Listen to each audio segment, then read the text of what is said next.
अब देखो बच्चों, अब हम हाइड्रोजन के एक नेक्स्ट कंपाउंड को डिस्कस करेंगे और ये कंपाउंड है क्या? Water, H2O, aqua.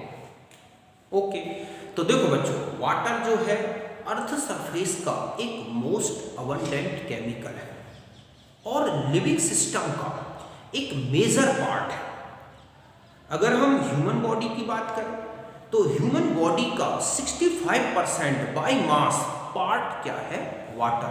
और कुछ प्लांट्स ऐसे हैं जिनका 95% पार्ट भी क्या है? वाटर है। ओके, यही मैंने यहाँ डिस्कस किया है कि water is the most abundant chemical of earth surface, about 75% by mass. It is major part of living organism system. Human body has about 65% and some plants have as much as 95% water.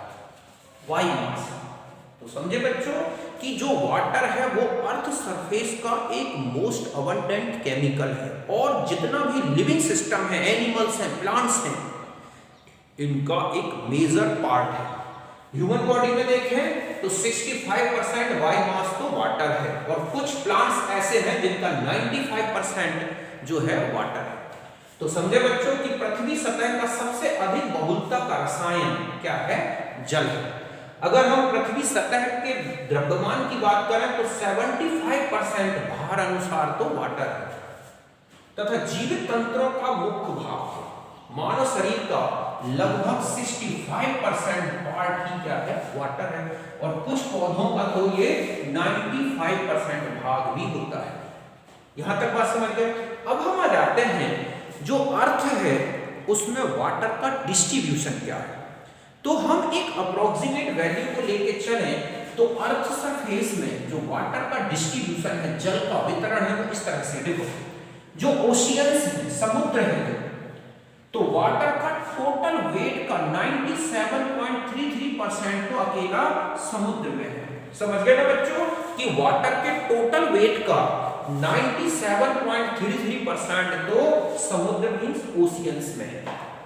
Okay, दूसरी बात करें कि saline lakhs जो है और inland sea है, खारे पानी की जो झील है और अंतर्द्वीप जो सागर है अंदर है, वो कितना वेट रखते हैं टोटल वाटर का? 0.008%, जो बहुत कम है। इसी तरह से पोलर आइस एंड ग्लेशियर, यहां जो वाटर है ध्रुवीय बर्फ और ग्लेशियर में जो वाटर है पोलर आइस के फॉर्म में वो है 2.04%।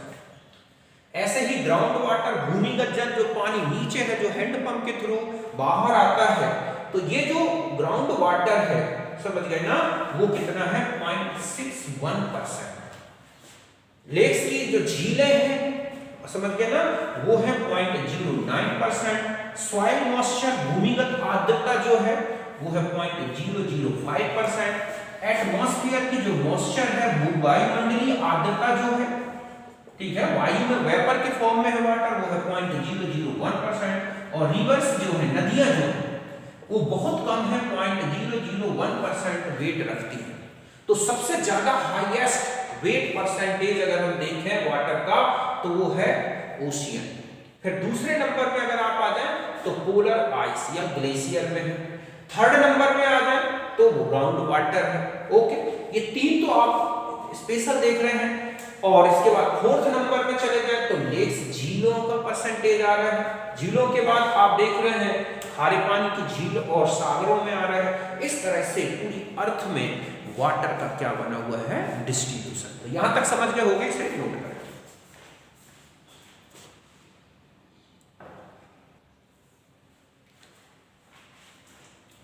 अब देखो बच्चों, अब हम आ जाते हैं स्ट्रक्चर ऑफ वाटर, जल की संरचना।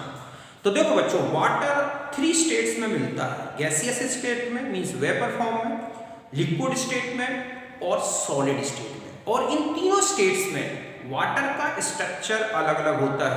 ओके, हम इन तीनों स्ट्रक्चर्स को डिस्कस करेंगे। पहला है इन गैसियस स्टेट। तो देखो, गैसियस स्टेट में जब वेपर फॉर्म में होता है तो डिस्क्रीट H2O मॉलिक्यूल्स होते हैं, मतलब H2O अलग अलग होते हैं। और जब H2O अपनी फ्री स्टेट में हो तो एक H2O का जो स्ट्रक्चर है वो है V शेप। ऐसा क्यों? क्योंकि इसमें sp3 हाइब्रिडाइजेशन होता है जिसमें 2 लोन पेयर्स और 2 बॉन्ड्स पेयर होते हैं। लोन पेयर के कारण यहाँ पर जो दो बॉन्ड हैं H और OH बॉन्ड वो इस तरह से V शेप में आ जाते हैं। तो यही लिखा है कि H2O present in discrete state in gaseous water and having V shape means bent structure. गैसीय अवस्था में H2O मुक्त अणुओं के रूप में होता है तथा V आकार बेंट शेप स्ट्रक्चर होता है। यहाँ पर आप देखें कि ये है ऑक्सीजन, तो यहाँ पर कौन सा हाइब्रिडाइजेशन होता है sp3। वैसे भी हम इनऑर्गेनिक इसको अच्छी तरह डिस्कस कर चुके हैं। तो यहाँ पर sp3 हाइब्रिड स्टेट है जिसमें आप देखोगे कि यहाँ पर 2 तो लोन पेयर्स हैं ऐसे, ओके।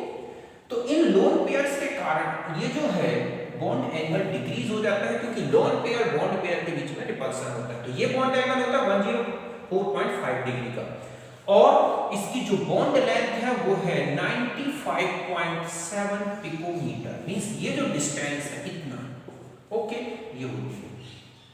और ये एक पोलर मॉलिक्यूल है जहां पर H में पार्शियल पॉजिटिव चार्ज होता है बच्चों और ऑक्सीजन में पार्शियल नेगेटिव चार्ज होता है, समझ गए। तो ये तो है इसकी गैसियस स्टेट का स्ट्रक्चर जिसमें ये एक डिस्क्रीट मॉलिक्यूल के फॉर्म में है। अब हम आ जाते हैं कि लिक्विड स्टेट में क्या है। तो देखो बच्चों, लिक्विड स्टेट में जो वाटर मॉलिक्यूल है, पर वाटर मॉलिक्यूल अपने चारों तरफ से 4H2O मॉलिक्यूल से सराउंडेड रहता है टेट्राहाइड्रली।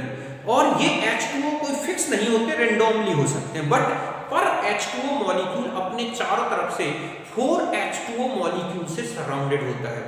जब ये सराउंडिंग होती है तो इस सराउंडिंग में पर H2O मॉलिक्यूल 4 हाइड्रोजन बॉन्ड्स बनाता है, 2 तो हाइड्रोजन के थ्रू और 2 लोन पेयर के थ्रू। यही लिखा है कि each water molecule surrounded by 4 H2O molecules randomly.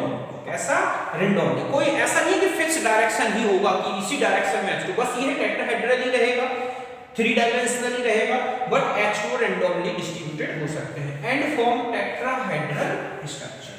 कैसा होता है टेट्रा। तो आपसे पूछा जाए कि लिक्विड स्टेट में पर वाटर मॉलिक्यूल कितने मॉलिक्यूल से सराउंडेड होगा, तो 4।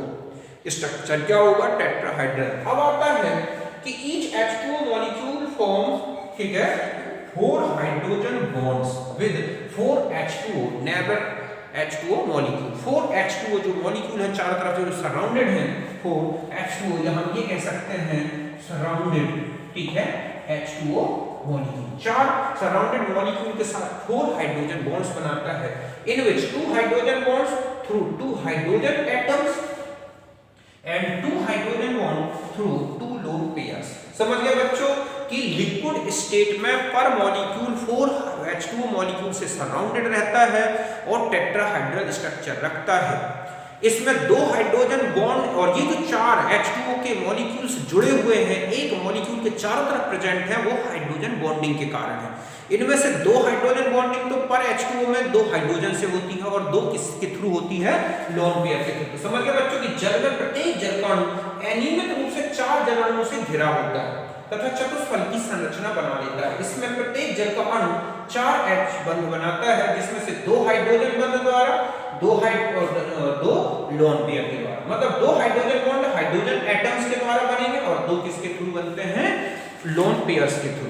अब देखो हम इसके स्ट्रक्चर से इस तरह समझ सकते हैं कि किस तरह से ये टेट्राहाइड्रल स्ट्रक्चर रखता है। यहाँ ध्यान रखें कि रेंडमली का मतलब ये नहीं है कि कुछ भी स्ट्रक्चर हो जाए, रेंडमली का मतलब होगा कि एक H2O के चारों तरफ 4 H2O किसी भी डायरेक्शन से आ सकते हैं बट रहेंगे टेट्राहाइड्रल। तो देखो इस तरह से लेना, ये है हमारे पास ऑक्सीजन, ये है एक हाइड्रोजन, ये है एक लोन पेयर, ये है और एक लोन पेयर, ये है। तो यहां पर एक H2 जुड़ गया, ओके, एडजेसेंट पोजीशन का, यहां पर भी एक H2 जुड़ गया, जस्ट ऐसा ही हम यहां पर लेंगे OH2 और यहां पर एक OH2 जुड़ गया। तो यहां पर जो हाइड्रोजन बॉन्डिंग है वो ऐसे होगी और यहां की जो लोन पेयर के साथ हाइड्रोजन बॉन्डिंग देख रहे हैं आप, ठीक है, वो इस तरह से हो। तो अगर हम इसका स्ट्रक्चर ऐसे देखें, ऐसे समझ गए ना, तो ये देख रहे हैं आप कि ये कैसा दिखेगा आपको, एक टेट्राहेड्रल फॉर्म में कि एक H2O ये है, एक H2O ये है, एक H2O ये है, एक H2O ये है। समझ गए ना। और इसमें जो ये डिस्टेंस होती है, ये वाली डिस्टेंस, कौन सी डिस्टेंस मैं बता दूं कि ये वाली जो है डिस्टेंस यहां से लेके यहां तक की जो डिस्टेंस है ये वाली, ये होती है 177, ठीक है, कितने 177 पिकोमीटर।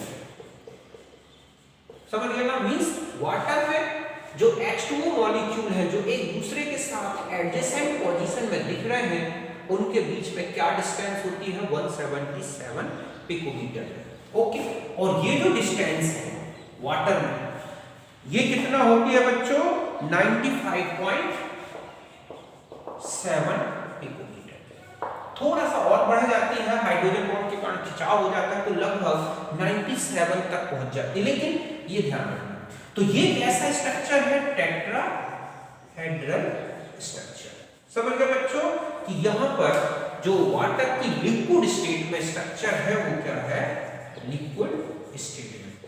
तो इस तरह से लिक्विड स्टेट में प्रत्येक वाटर का मॉलिक्यूल अपने चारों तरफ से 4 H2O मॉलिक्यूल से सराउंडेड है, टेट्राहेड्रल स्ट्रक्चर है। इसमें 2 H2O मॉलिक्यूल क्या बना रहे हैं? यहां पर आप देख रहे हैं 2 हाइड्रोजन के थ्रू हाइड्रोजन बॉन्डिंग और 2 H2O मॉलिक्यूल इन लोन पेयर्स के थ्रू। तो यहां पर इतना सा ध्यान रखना है कि ईच H2O, समझ गए ना, H2O फॉर्म 4Hb विद, ठीक है,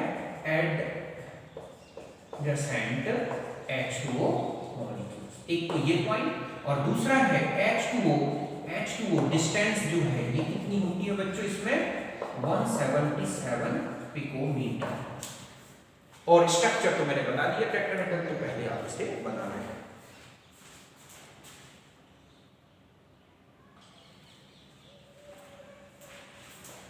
अब देखो बच्चों, अब हम थर्ड स्टेट में आते हैं। सॉलिड स्टेट में क्या स्ट्रक्चर होगा? मींस आइस में, यहां पर अगर आपसे दिया जाए तो आप लिखेंगे स्ट्रक्चर ऑफ आइस। तो ध्यान रखें कि आइस में जो H2O है वो 3 डायमेंशनली अरेंज्ड होकर एक क्रिस्टलाइन स्ट्रक्चर रखता है।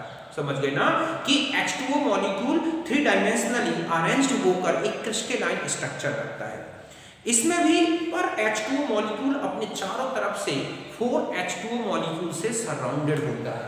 ओके, यही लिखा है कि ice each water molecule surrounded by 4 H2O molecules and form 3 dimensional crystalline solid structure। पहला पॉइंट है कि at 1 atm ice has hexagonal crystalline structure।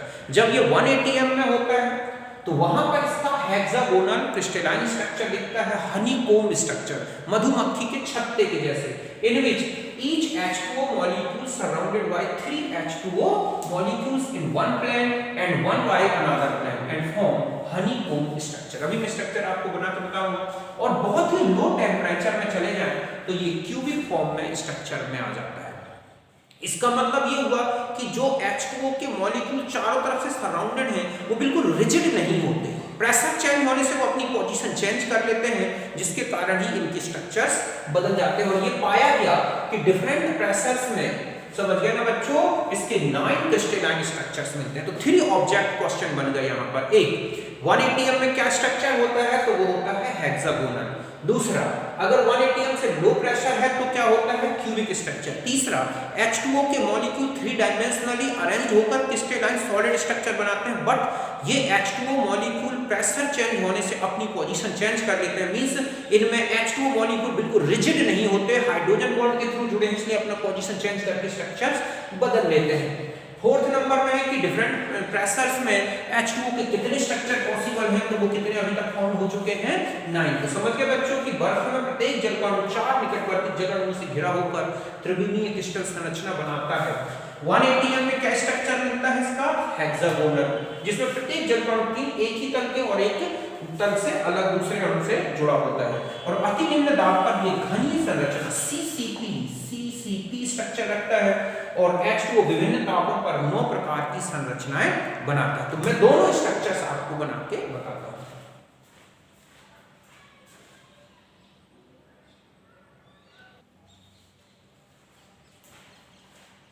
अब देखो बच्चों, ये है 2 स्ट्रक्चर, ये है हेक्सागोनल स्ट्रक्चर। आप देख रहे हैं कि इसमें H2O मॉलिक्यूल इस तरह से हेक्सागोनल क्या बना रहा है?